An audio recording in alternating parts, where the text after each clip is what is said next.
안녕하세요, 청년다움 구독자 여러분. 오랜만입니다.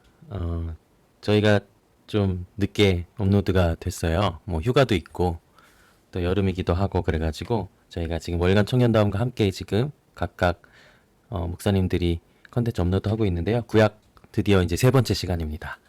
여러분 많이 기다리셨죠? 오늘은 특별히 저번 시간에 기억이 안 나시겠죠? 저번 시간에 저희가 사무엘 상하 정도 잠깐 훑고 멈췄어요. 그래서 이제 오늘부터 다시 사무엘 상하부터 시작해야 되는데 그 전에 좀 한 번 더 정리하는 겸 좀 연대를 한번 말씀드리고 그 역사적 흐름에 따라서 성경을 배열하는 게 여러분 성경을 이해하는 데 훨씬 더 도움이 됩니다. 그리고 이게 이제 성경의 개관, 구약 성경을 사실은 39권이나 되는 엄청난 방대한 거를 20분, 1시간 동안 하는 건 너무나 불가능한 일이잖아요. 이제 각 권별로 개관들이 들어가는데요. 그 권별로 이제 설명할 때 요것을 참조로 해서 설명을 들으시면 좋을 것 같고요. 아주 겉핥기, 그냥 살짝 표지만 본다는 느낌으로 구약 성경 마지막 시간, 오늘은 끝까지 한번 해보도록 하겠습니다. 그 전에 연대를 좀 저희가 알아야 돼요. 저희가 이제 예수님 태어나신 날짜를 AD 원래 4년 정도, BC 4년 정도 생각하는데 그냥 0이라고 치고 구약 성서는 그 BC 400년 정도까지의 이야기를 그리고 있어요. 그래서 알기 쉽게 BC로 치면 2000년, 아이고 넘어가면 안 돼. 1000년,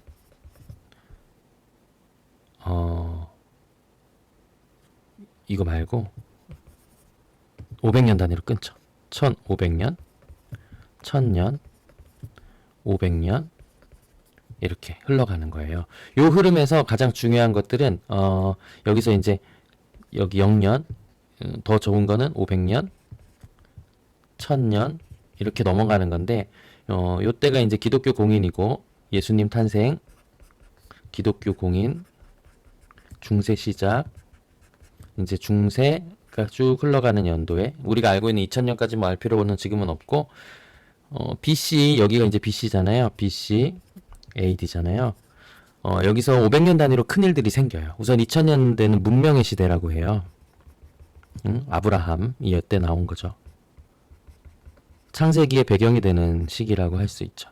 그리고 요때쯤을 이제 대부분 이제 모세, 연대는 뭐 정확히 탁 떨어지지 않지만 요때 대표적인 인물은 다윗. 그렇죠? 이때는 이스라엘 멸망. 요때는 제국의 시대. 이때는 이스라엘 통일의 시대. 출애굽의 시대. 요 정도 되면 흐름을 우리가 알 수 있어요. 여기서 이제 창세기가 쭉 시작되고요. 예를 들면 여기서 출, 레, 민, 신 넘어가죠. 여호수아, 사사기, 사무엘 상하. 그 다음에 여기가 이제 여기 중간에 이제 제국의 시대라고 돼 있잖아요. 이때 이웃 제국이 강해져서 이스라엘이 이제 멸망하는 시대잖아요. 700년을 살짝 작게 써주면 요때 북이스라엘이 멸망하고요. 이때 남유다가 멸망하는 거죠. 586년이긴 하지만 그 다음에 여기서 이제 3에서 열왕기 상 하잖아요. 요때가 열이 왕들의 이야기잖아요. 왕들. 사무엘은 사무엘, 다윗, 그리고 사울. 요 세 지도자의 이야기를 사무엘 상하에서 담고 있어요. 그리고 나서 이제 요때쯤 해서 이제 예언서들이 붙는 거예요. 예언자들은 누구냐면 예언자들은 활동 예언자가 있고 문서 예언자가 있는데 성경에 쓰여진 사람들을 문서 예언자라고 하고 엘리야는 성경에는 없잖아요. 엘리야서는 없잖아요. 그런 사람들을 활동 예언자라고 하는데 이 예언자들이 이제 여기서부터 활동을 해요. 예언자들은 언제 나타나죠? 나라가 휘청일 때 나타나는 거잖아요. 그러니까 다윗 이후에 왕들이 분열되고 북이스라엘과 남유다로 분열이 됩니다. 그러면서 어떤 일이 일어나냐면 하나님의 뜻대로 행하는 왕이 나오고 하나님의 뜻대로 행하는 왕이 행하지 않는 왕이 나오는 거예요. 행하지 않을 때 누가 나오는 거예요? 예언자들이요. 처음에는 말로 막 합니다. 그러다가 어느 신가부터 글로 쓰기 시작해요. 우리가 알고 있는 이사야, 예레미야, 에스겔, 그리고 우리가 알고 있는 소선지자들. 이 선지서들이 이 글로 써지기 시작합니다. 멸망한 이후에도 이때부터 쭉 글이 써져요. 언제까지 글이 써지냐면 한 400년 정도라고 우리가 알고 있습니다. 이때 말락이라는 선지자가 예언서를 쓰고 그리고 나서 이제 우리가 알고 있는 성경에 등장하지 않고 물론 그 뒤로도 그리스도인 아니 하나님을 믿는 사람들은 계속 활동합니다. 근데 요 암흑기 시절에는 우리가 알고 있는 성경이 쓰여지지 않는 거죠. 그리고 나서 물론 외경 같은 것들이 쓰여져요. 외경 같은 것들이.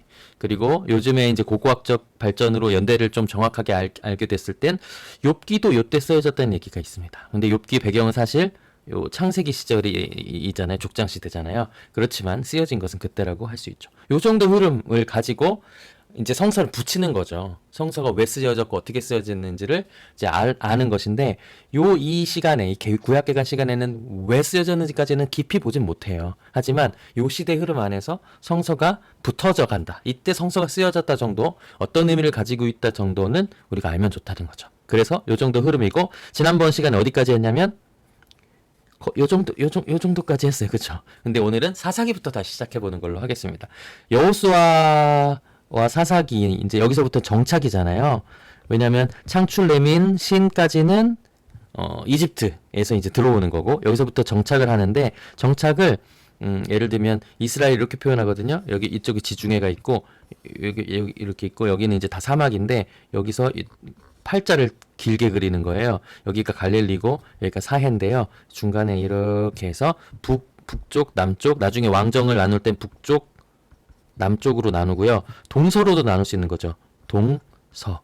여기서 2개 반 지파, 거의 3개 지파 땅을 분배받고요. 이렇게. 그리고 위에는 9개 반, 12개 정도, 10개 정도 지파에서 분배받습니다. 그 그림을 좀 볼 거예요.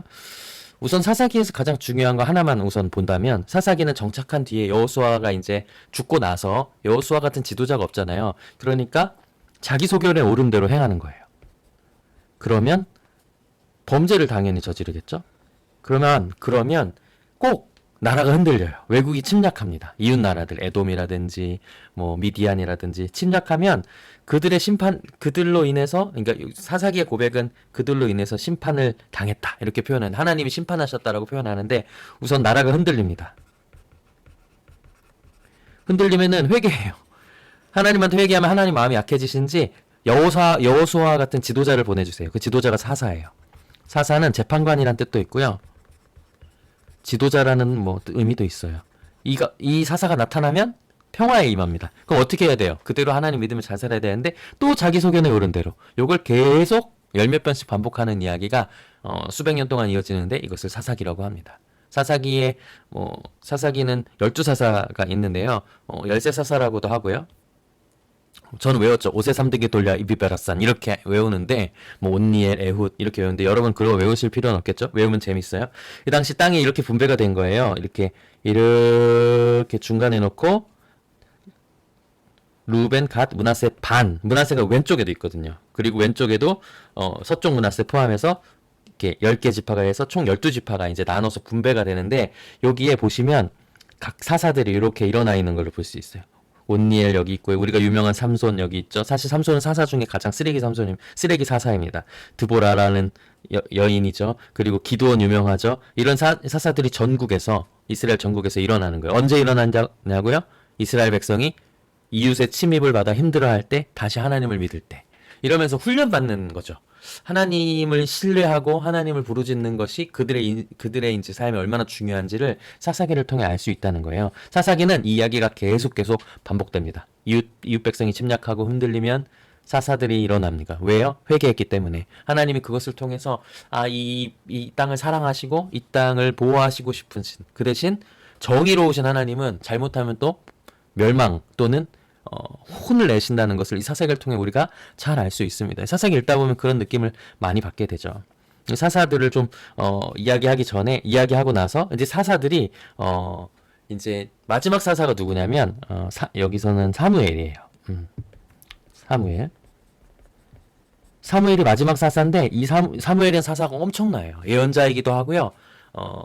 놀라운 능력을 가져서 블레셋이라고 하는 그 당시 호족수라고 하죠. 블레셋이 이 당시에 철기 문명을 가진 요쪽 지방에 살고 있던 나라예요. 이 블레셋이 침략을 자주 해왔어요. 그런데 사무엘이 이 블레셋과의 전투에서 하나님을 신뢰함으로 이겨냅니다. 그래서 전국의 지도자가 됩니다. 그런데 이 블레셋에는 왕의 제도가 있었어요. 이렇게 너무 시간이 길 것 같은데 그래도 해야죠. 왕의 제도를 해서 백성들이 저 왕의 제도가 부러우니까 때를 씁니다. 지난 시간에도 잠깐 얘기했어요. 그래서 사무엘이 하나님한테 갔더니 하나님이 왕을 세우라고 하셨죠. 그래서 나타난 왕이 베냐민 지파에, 그 당시 베냐민 지파는 가장 작은 지파였어요. 사울이라는 왕이었어요. 지금으로 치면 강동원처럼 생겼다고 보시면 돼요. 키 190에 뭐 하여튼 얼굴은 조망만하고 엄청 잘생겼고 싸움도 잘하고 겸손하고 아무튼 뭐 엄친하죠. 근데 이 사람이 잘하던가요? 이 중간에 이상해집니다. 질투심이 강하죠. 누구에 대한 질투? 그 당시 사울의 사위였던 다윗이라고 하는, 특히 이 블레셋의 큰 장수였던 3m나 되는 골리앗을 잡음으로 인기가 많아지자 질투를 해서 사울이 다윗을 쫓아내려고 합니다. 왜냐면 자기 자리를 탐낼 수도 있다고 생각했나봐요. 여기 보면 보라색 요 화살표들 보이시죠? 이런 거 이게 다윗이 사울을 피해서 도망가요. 어디까지 도망가냐면 이 가드는요 블레셋의 나라예요. 이 블레셋의 나라로까지 도피할 정도로 사울이 다윗을 죽이려고 합니다. 그러다 어떤 일이 벌어지냐면 이 블레셋에 의해서 사울이 죽게 되죠. 그게 사무엘 상하의 이야기예요. 이 사무엘이라는 사사부터 사울과 다윗에 이어지는 이야기를 쭉 적은 게 사무엘 상하. 그 중에 제일 중요한 장면이 이 다윗의 도피 여정. 다윗이 이 도피하면서 하나님 만나죠. 진짜 하나님이 누구신지를 알게 되면서 하나님과 교제를 하고 자기를 보호하신 하나님을 만나면서 이제 왕의 자리까지 올라가는 것. 그래서 사무엘 상은 사울이 왕인데요. 사무엘 하는 누가 왕이에요? 다윗이 왕이 됩니다. 다윗이 왕이 된 이야기. 뭐 다윗이 예를 들면 뭐 범죄하는 이야기, 회개하는 이야기, 쿠데타를 당해죠. 아들에 의해서 압살롬이라고 하는 그런 이야기들이 사무엘 하에 담겨져 있습니다. 요 이야기를 끝나면 이제 왕정 시대로 넘어가는 거예요. 왜냐면 다윗의 아들이 솔로몬이에요. 다윗의 아들이 솔로몬인데 저희가 알 필요가 있어. 다윗의 아들이 솔로몬이죠. 솔로몬이 잘했을까요, 못했을까요? 우리는 지혜로운 왕으로 알고 있는데 사실 개차반 왕입니다. 후칠 첩삼, 후궁이 700이요, 첩이 300이에요. 그리고 엄청난 외국과 물론 외교지만 외국의 여인들과 결혼을 했고요. 이방에 대한 신상들이 많이 들어왔어요. 그래서 결국 나라가 분열됩니다. 북이스라엘과 남유다로. 왜 남유다일까요? 솔로몬의 적통이 남유다예요. 왜냐면 유다 지파고 나머지 지파 모두는 이스라엘로 갔어요. 그래서 여기로 치면 이렇게 나눠서 위는 북이고 남이 되는 거죠. 그래서 왕이 이어집니다. 이 왕이 두 개가 쫙 이어지는데 왕들이 너무 많이 나와요. 저는 다 외웠지만 여러분 외우기 어려우니까 요렇게 왕이 분열이 됩니다. 이 왕이 분열이 된 이후로 쭉 가다가 722년에 북이스라엘은 멸망하게 되고 586년에 BC니까 더 시간이 흘러서 남유다가 멸망하게 되는 이야기예요. 그 이야기를 빨리 해볼게요. 통일왕국으로 놓고 보면 사무엘부터 시작해가지고요. 사무엘 시대가 사사였죠. 사울이 왕이죠. 첫 왕이죠. 그 다음 다윗, 그의 아들 솔로몬까지 갔는데 여기서부터 북과 남으로 나뉜다는 거죠. 요 왕은 연대표대로 있는데요. 유명한 왕 몇 개만 보면 예를 들면 악하기로 소문난 아합이라는 왕이 있죠. 요 왕. 악하기로 소문난 왕. 예후가 여기를 죽여서 이제 여기는 계속 배반을 합니다. 여로보암 2세라고 하는 왕이 굉장히 오래 통치했고요. 북이스라엘은 그 뒤로 사실 여러분 잘 아는 유명한 왕이 북이스라엘에 별로 없어요. 아합 정도? 악하기로 소문난 아합. 이때 누가 나오죠? 이때 엘리야가 나오죠. 엘리야 선지자가 나오죠. 악할 때 나와요. 악할 때 엘리야 선지자가 나오고 남유다도 있는 유명한 왕이 여러분 잘 아는 왕은 2명 정도 되는 것 같아요. 히스기야, 요시야. 종교개혁이죠. 둘 다. 그리고 대체적으로 나쁘지 않게 지도를 합니다. 그렇지만 하나님의 마음에 확 든 왕이 그렇게 많지 않았다. 그래서 기준은 늘 누구냐면 다윗과 같았냐. 다윗 초창기에 하나님을 섬기면서 왕이 되는 과정, 특히 광야의 삶을 살 때 그 기준을 정해요. 그래서 예언자들이 특히 얘기할 때 너는 다윗과 같지 않다. 이렇게 평가하는 것이죠. 그래서 여기에 이제 예언자들이 있는 거예요. 엘리야, 엘리사. 그럼 여기서부터 신기하게 여로보암 시대부터는 문서 예언자가 나타나기 시작해요. 물론 활동 예언자도 있지만 고고학적으로 볼 때 BC 안 써지나? 이러면 안 되지. 800년 정도부터 여러분 그 문서들이 보관이 용이해집니다. 고고학적으로. 그렇기 때문에 이때부터 문서 예언자들이 나타나게 되는 거죠. 요런 흐름으로 이게 지금 그러니까 열왕기죠. 상하의 이야기입니다. 똑같은 성경으로 똑같은 요 연대로 역대상하가 있어요. 근데 뭐가 다르냐면 열왕기 상하는 남북 다 다뤘고요. 역대는요 남쪽만 다뤘어. 이스라엘의 정통성이 남유다에 있다고 보기 때문에 이 솔로몬의 이후 르호보암부터 시드기야까지 이루어지는 그러니까 북이스라엘 쪽 왕의 이야기는 없어요.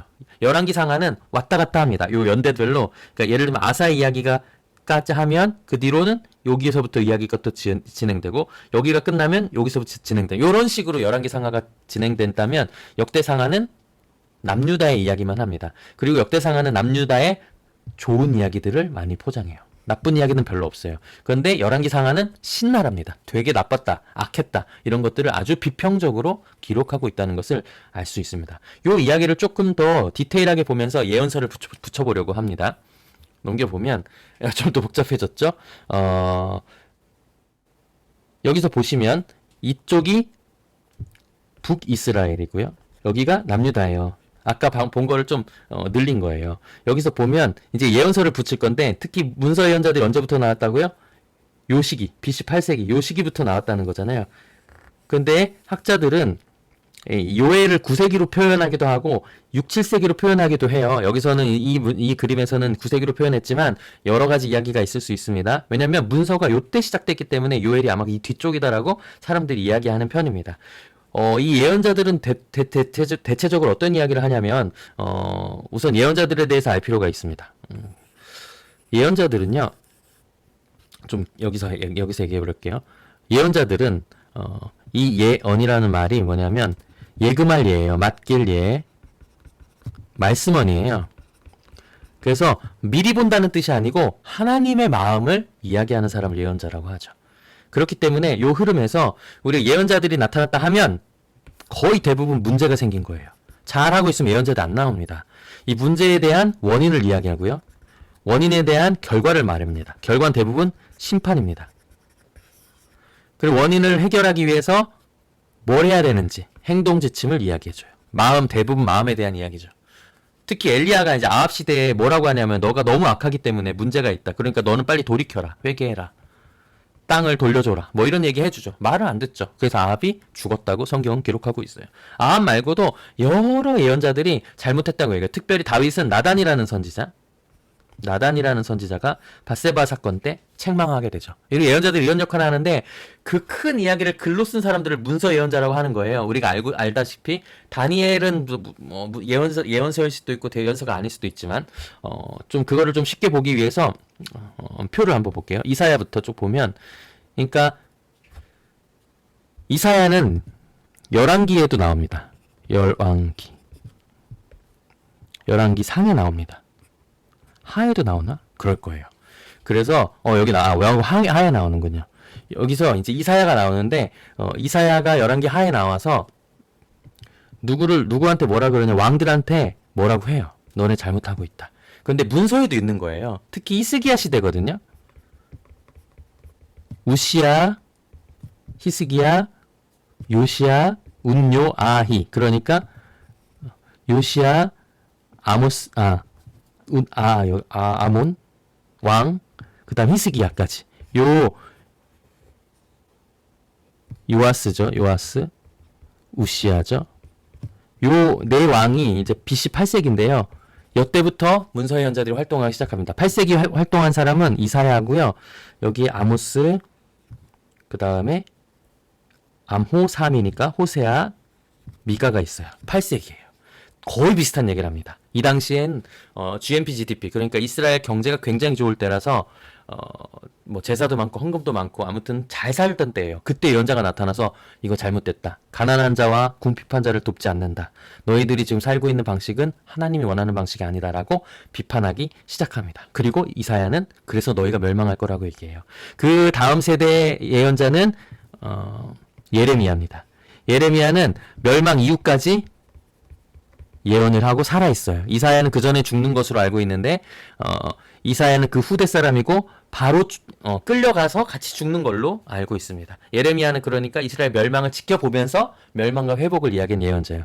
에스겔은 포로가 된 뒤에 포로 정착촌에서 다시 돌아온 회복할 이스라엘, 새 성전인 이스라엘을 이야기한 예언자입니다. 다니엘은 예언자라고 하기에는 좀 지도자에 가까운데요. 이 다니엘의 예언서일 수도 있고 또 어디는 요한계시록 같은 묵시록이라고도 얘기하는데요. 요즘 묵시록이라고 이야기를 많이 합니다. 그런데 예언서 분류도 있으니까 다니엘이 그 이후 시대의 제국이 어떻게 바뀌고 예수님이 어떻게 등장하는지까지 예언되어 있다고 해서 이제 다니엘이 그런 이야기, 하나님의 통치가 어디까지 이어질 건지, 처음에는 다니엘과 새 친구 이야기로 가다가 중간 흐름에 어려워지잖아요. 그때부터 묵시록 이야기가 나오게 됩니다. 요엘도 비슷한 시기에 한 9세기, 8세기, 7세기 중에 아마 나오는데 새 영을 하나님이 부어줘서 회복이 될 것이다. 너희들이 위기가 오지만 회복될 것이다. 라고 이야기하고 있고요. 에돔에 대한 심판, 이웃나라에 대한 심판을 다룬 오바댜라는 예언서 여러분 안 읽어보셨겠지만 한 장밖에 없는 거예요. 요나 독특해요. 요나는 제국 아수르라고 하는 제국의 수도로 가서 멸망을 선포하라고 그러는데 멸망을 선포하고 싶은데 하나님은 아수르를 회복시킬 계획을 가지고 있었죠. 자기를 우리로 치면 일본 같은 나라인데 거기를 어떻게 왜 회복을 시키려고 하십니까? 요나가 삐져요. 그래서 거기 가지 않으려고 하는데 막 결국엔 배가 뒤집어지고 물고기 뱃속에 들어가고 이런 사건들을 통해서 결국 아수르의 니느웨로 가서 거기서 아주 작은 소리로 구원을 선포했는데 하기 싫어가지고 모든 이들이 듣고 회개하는 이야기. 굉장히 철학적인 내용을 담고 있는 예언서라고 할 수 있습니다. 나훔은 그 니느웨, 결국 그 아수르가 니느웨가 멸망한다는 이야기를 담고 있고요. 하박국은 정의, 공평하신 하나님이 왜 우리나라에는 맨날 심판만 하시고 왜 나타나지 않으십니까? 이렇게 막 질문하는 예언자의 외침으로부터 하나님과의 대화를 담고 있는 예언서이고요. 그리고 스바냐는 회복과 주님의 심판과 회복을 함께 담고 있는, 거의 대부분 예언서들이 심판과 회복을 담고 있지만 이스바냐도 그런 내용을 담고 있고요. 학개야 스가랴 좀 독특한데요. 이때부터는 학개는 이제 포로 귀환 후예요. 언제 포로 귀환하냐면 530년 정도부터, 그러니까 586년에 이스라엘이 멸망했으니까 그로부터 한 5, 60년 후에는 귀환하거든요. 약 100년간. 그 귀환하는 과정 가운데 성전을 재건하게 되잖아요. 느헤미야라는 사람이, 이따 에스라 느헤미야 이야기할 건데, 느헤미야라는 사람이 성전을 재건할 때, 그리고 에스라와 느헤미야가 정착한 초기 정착 귀한 자들이 이제 성벽을 다시 세우거든요. 그때 성전을 건축하는 것이 하나님 뜻에 맞다고 이렇게 격려하는 하나님의 뜻이라는 말을 한 사람이 학개고요. 스가랴는 그 시대에 비슷한 시대에 나타나서 결국 이스라엘은 회복될 것이고 그 회복된 곳에서 메시아가 나타날 것이라고, 9장 9절 되게 유명해요. 겸손한 나귀를 타고 오실 것이라는 예수님의 예언을 하는 걸로 유명한데, 그런 예언을 하는 이제 장면을 스가랴에서 볼 수 있고요. 말라기는 이제 정착한 이후에 귀환해서 살고 있는데 또 문제가 생기는 거예요. 지도자들이나 문제가 생겨서 안 된다, 너네 지금 타락했다라고 심판, 너 그대로 오면 하나님이 은혜를 베푸셨는데 니네 진짜 배은망덕하다라고 특히 지도자들 비판하는 예언자가 말라기고, 그 글이 예언서 말라기에 써 있습니다. 좀 정리를 하면 포로 시대 전은 요런 형태로 예언자들이 있는 거고요. 포로 시대는 다니엘과 에스겔, 포로 잡혀있는 상태에서 이야기를 했다고 이제 쳐서, 포로 후는 나머지 세 개, 아까 말한 우리 학개 스가랴 말라기라고 할 수 있습니다. 요런 흐름으로 예언서를 보시면 좀 좋을 것 같아요. 이 지도는 지난번에도 제가 말씀드렸는데요. 이스라엘이 얼마나 이웃 나라들의 시달림을 받을 수밖에 없는지를 그리고 있어요. 이쪽 보면 여기는 사실 그리스 제국인데요. 아직 그리스가 나타나진 않았으니까 마케도니아, 여기가 333년부터 전 세계를 먹죠. 그 전까지는 사실은 애굽이 왕이었어요. 거의 완전 제국으로 가나안에 영향력을 끼쳤어요. 1번. 그런데 이 아수르가 이제 700년대, BC 700년대에 아수르가 커지더니 아수르가 영향력을 끼치기 시작했고, 그 다음에는 바벨론이라고 하는 왕이 아수르를 잡고 이 제국을 먹기 시작했고, 이제는 그 다음엔 페르시아라고 하는 나라가 전체적으로 이 제국을 형성해서 영향력을 끼치기 시작했는데, 이 페르시아의 수산궁에서 일어난 이야기가 에스더라는 이야기죠. 에스더. 에스더. 이 페르시아가 전체를 먹고 포로를 귀환시키는 거예요. 그러니까 다 지우면, 그러니까 이 4번인 페르시아가 제국을 먹고 나서 이 고레스라고 하는 사람이 너네 돌아가 다시. 너무 기적이죠. 그래서 이렇게 돌아가는 거예요. 1차, 2차, 3차로 돌아가요. 1차는 스룹바벨이 주인공이에요. 이제 첫 지도자죠. 그 다음에 2차, 3차에서 이제 에스라가 이제 귀환하게 되고 3차로 쭉 귀환하게 되는데 여기서 이제 느헤미야가 나타나죠. 느헤미야는 이쪽에 관리였어요. 총독과 같은 관리였어요. 되게 높은 고관이었어요.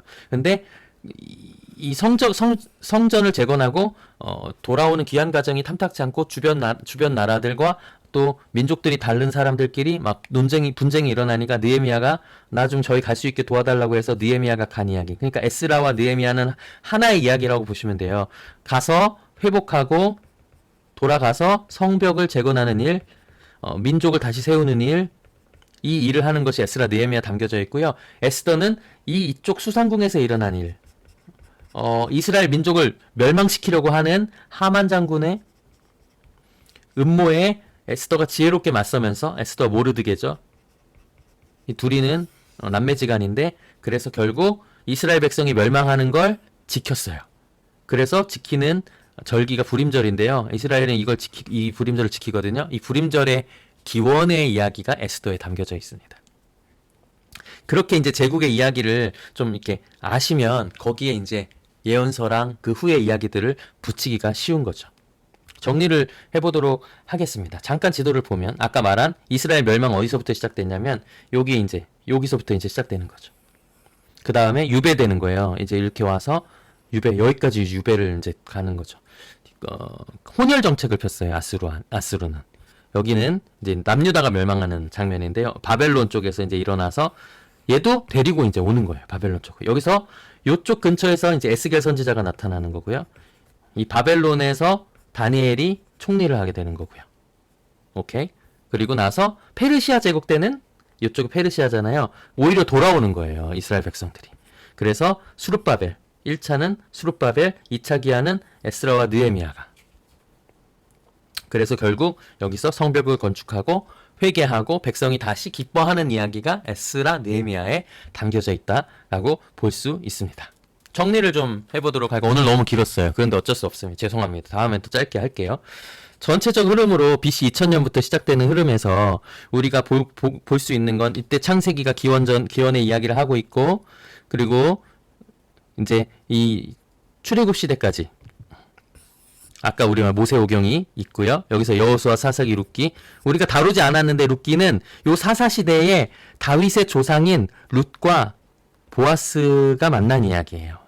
되게 제가 좋아하는 성경인데 오늘은 좀 짧게 할게요. 이러면서 율법의 가치를 지키려는 사람들이 결국 이스라엘의 지도자인 다윗을 탄생시켜요. 아름다운 마을 베들레헴의 이야기를 담고 있어요. 룻기는 그 율법을 지키려고 하는 보아스와 약자들을 보호하는 하나님의 마음이 담겨져 있는 아름다운 책입니다. 그리고 나서 이제 사무엘 상하 때 사무엘, 사울, 다윗의 이야기라고 했잖아요. 그리고 나서 이제 다윗의 이야기만을 다룬 역대상부터 쭉 역대하까지는 남유다만 이야기하고 북이스라엘 남유다 이야기를 열왕기상 열왕기하가 하고 요때 예언서들이 붙는 거예요. 근데 예언서 붙기 전에 우리가 다루지 않은 것이 시가서예요. 욥기, 시편, 잠언, 전도서, 아가인데 우리가 알다시피 시편은 찬양이죠. 찬양이 담겨져 있는데 여기에는 찬양만 담겨져 있는 게 아니고 기도도 담겨져 있어요. 그러니까 기도에는 찬양, 특히 찬양이 담겨져 있어 원망도 들어있어요. 기도에는 원망도 있으니까. 여러 시편들을 이스라엘 역사 민족의 흐름에 따라 150권을 다섯 부분으로 나눕니다. 그래서 다윗 왕조 시대 때부터 그 후대까지 연대별로 그 시편 시들을 모아놓는 게 150편의 이야기고요. 여기에 다양한 아주 아름다운 시들이 많죠. 잠언은 지혜서라고도 하는, 전도서, 잠언 둘 다 지혜서라고 하는데요. 특별히 인생의 헛됨을 이야기하면서 지혜자가 그렇게 살면 안 돼. 인생은 진짜 아름다운 건데 헛된 거야. 그러니까 하나님을 결국 의지하고 그의 사랑을 깊이 묵상하는 게 되게 중요해 라고 하는 게 제 전도서의 이야기고요. 잠언은 섹션별로 여러 가지가 잠언이 있는데 그 당시로 보면 어떤 처세술 같은 느낌도 있어요. 하나님을 믿으면서 어떻게 하는 것이 좋은지, 하나님의 백성으로서 또 인간으로 살면서 어떻게 사는 것이 좋은지를 담은 지혜의 이야기라고 할 수 있습니다. 아가는 이스라엘과 하나님과의 관계를 신랑과 신부의 관계로 지어서 연애 스토리처럼 만든 시가 아가입니다. 욥기는 되게 어려운 책이에요. 전 좋아하는 책인데 이유 없는 고난을 당한 욥의 이야기, 그리고 그의 세 친구의 이야기를 통해서 처음에는 스토리로 가다가 나중엔 시로 넘어갑니다. 그리고 나중에 스토리로 넘어오는 독특한 구조를 가지고 있어요. 그러면서 이유 없는 고난이 온 것을 어떻게 해결할 수 있는가, 그것을 바라보는 우리들의 율법관이 그들을 얼마나 정죄할 수 있는가, 굉장히 뼈를 때리는 이야기가 욥기에 많이 담겨져 있습니다. 자세히 나중에 보시면 좋을 것 같고요. 아까 말한 것처럼 열왕기상, 열왕기하 이 시대에 여러 예언자들이, 문서 예언자들이 탄생했고요. 그러면서 포로기로 넘어가면서 포로 귀환할 때도 이제 학개, 스가랴, 말라기가 같은 요엘과 오바댜는 이쪽에 속하는 것이 좋고요. 그래서 학개와 스가랴, 말라기라는 예언서는 요 후에 포로기 이후에 귀환하고 나서 우리가 알 수 있다라고 볼 수 있습니다. 요 시대는 요렇게 표현할 수 있죠. 족장시대, 노예시대, 사사시대, 제가 말씀드렸지만 통일시대, 그 다음에 북이스라엘 남유다 시대, 이제 제국시대로 넘어가게 되는 것이죠. 요 연대표는 대부분 정확하니까 나중에 이제 돌려보시면서 이 연대를 좀 익숙하게 해놓으시면 나중에 구약을 이해하기가 한껏 쉽습니다. 이제 정리하겠습니다.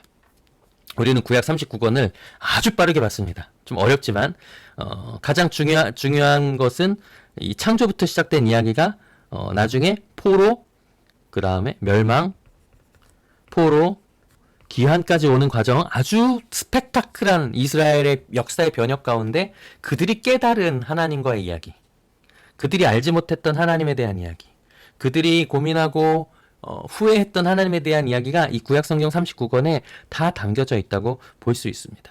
그렇기 때문에 이 구약성경을 읽으면 이스라엘의 다양한 군상들과 다양한 죄악들과 회복들과 회개와 다양한 이야기들을 볼 수 있어서 우리의 인생을 그대로 적용하기 쉬워요. 그리고 그 대부분의 이야기가 스토리로 되어 있기 때문에 우리가 적용하고 공감하기가 쉽다는 것이죠. 오늘 좀 길게 이야기했는데 마지막 시간이라 이해해 주실 것으로 믿고 다음에는 이 개관을 하나씩 쪼개서 다시 3번에 나눠서 한 권당 여러분과 소통해 보도록 하겠습니다. 궁금한 점 있으면 언제든지 리플에 달아주시면 감사하겠습니다. 안녕히 계세요.